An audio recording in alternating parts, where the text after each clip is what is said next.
Boa tarde a todos.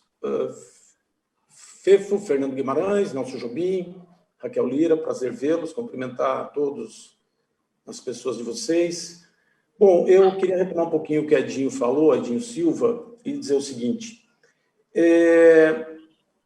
As restrições econômicas, elas se dão não por conta do prefeito, governador, eles não fecham o comércio por sua própria e livre e espontânea vontade.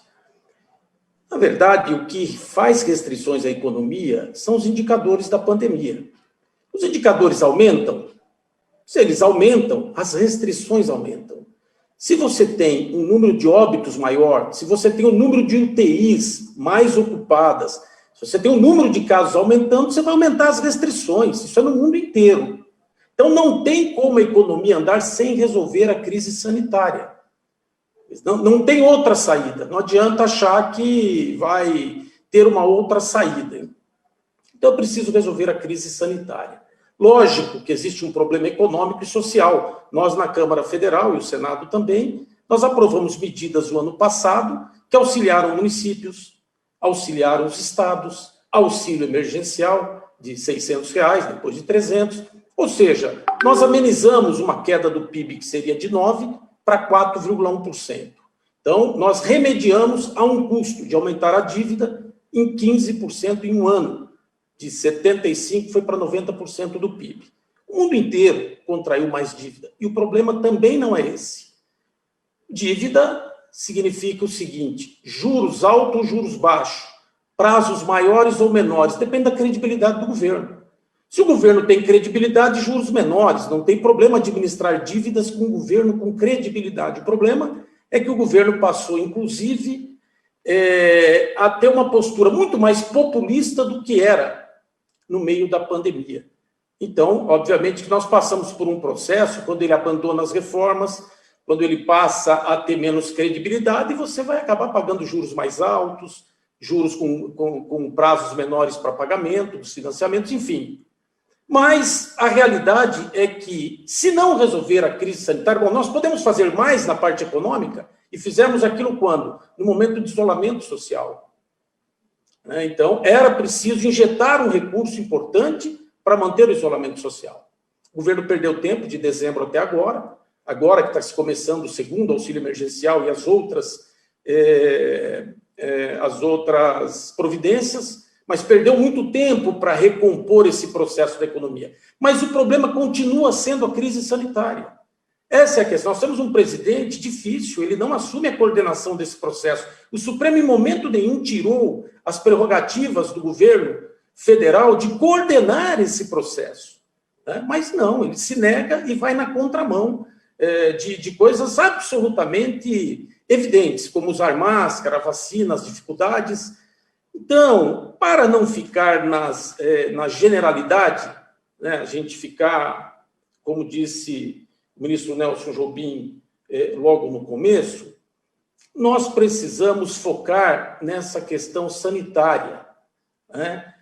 Eu não sei o quanto nós vamos conseguir injetar de dinheiro de novo na economia, ou as medidas de isolamento que serão necessárias para suportar esse novo momento e até quando. Mas nós precisamos focar na vacina mesmo e em campanhas publicitárias muito fortes de comportamento pessoal. Porque usar máscara é fundamental.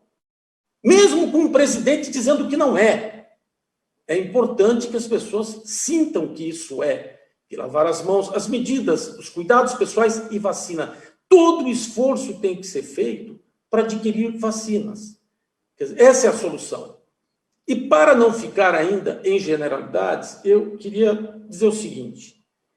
O que eu sinto na população? Eu sinto que a fome vai aumentar, o sentimento de fome numa parte da população.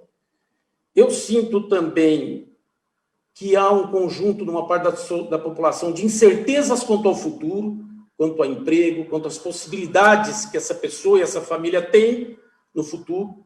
Sinto um certo de receio, até um certo medo com relação ao comportamento desse governo, de setores da sociedade assim que já estão preocupados com esse comportamento de acirramento que esse governo promove na sociedade, e também de uma parte da sociedade achando que há interesses políticos eleitorais.